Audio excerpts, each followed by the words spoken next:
Albaugh Family Stables have had 3 Kentucky Derby starters since 2016. Owner Dennis Albaugh looks to add to his collection with Dennis's Moment and 1,000 Words, both on the Kentucky Derby leaderboard.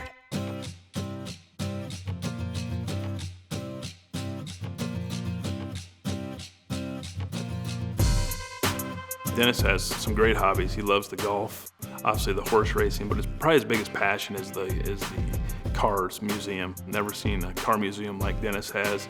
I always loved old cars, and I'm actually playing golf with one of my buddies down here in Florida, and he has an old car, and it happened to be the year that I was excited about. It was a 1957 Chevy.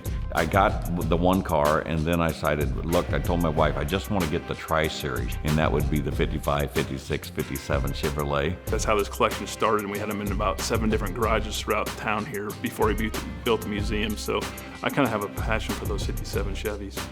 And then I started expanding a little bit, and I got on into the 50s, and then I went backwards into the 40s, and I just kept searching the U.S. and world, I guess, for some of these cars. I found an individual by the name of Andy Schnitzler that was very talented, and he literally can take them cars all the way to the ground, including the motors, transmissions, and everything, and then bring them all the way back up.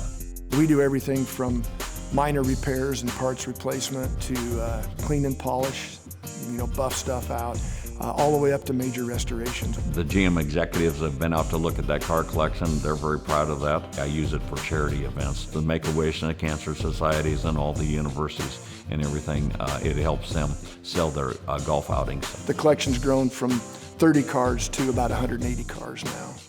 I think the collection and all the memorabilia is probably insured for around $15 million.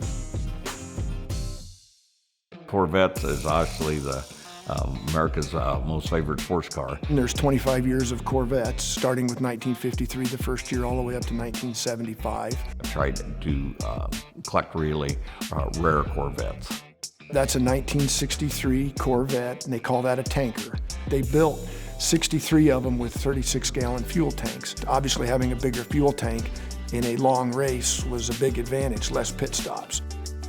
They were fuel injected, they're somewhat rare and very expensive. A lot of collectors just collect block cars. I put a row of those in, and I'm very happy with those. They started in 1955 and go all the way to 1966. And those are the years that I remember driving when I was a kid. Those were some of my starting cars. The Chevelles are all behind me on my left shoulder, lined up in a row, so you can see all the changes.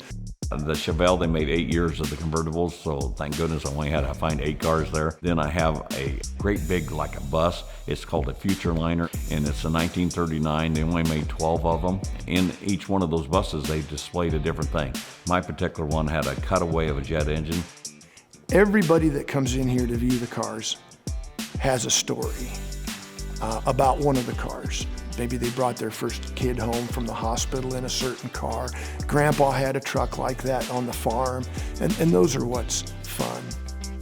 We got goals to get to the Kentucky Derby. He's got the nicest car collection. Everything he does is A+ top scale, and it's beautiful to see.